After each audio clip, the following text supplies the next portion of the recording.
Hello, welcome to Tread Life. My name is Chris. And I'm Darlene. Today's topic, how to change a flat tire.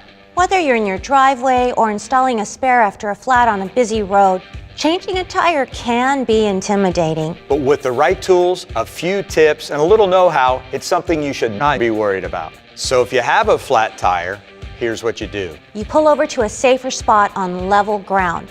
You put on your hazard lights, you set your parking brake, you put out that safety triangle, and then, Chris? If your safety kit has wheel wedges, always use them. You never want your car to roll when it's on the jack. If your front tire's flat, place it behind the rear tire. If the rear tire's flat, place it in front of the front tire. So now we're very safe.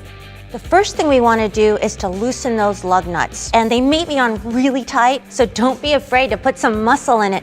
Always push down, never pull up. And the tip of the day, remember, lefty-loosey, righty-tighty. And next up is placing the jack. Always consult your owner's manual before you place the jack. There are strict instructions on where the car's reinforced for proper jack placement.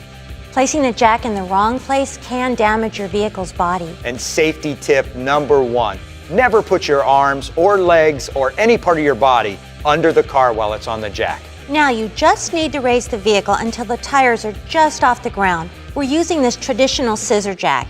Put the crank handle into the fisheye and rotate clockwise. Now it's time to remove the rest of the lug nuts, and then just slide that flat tire off.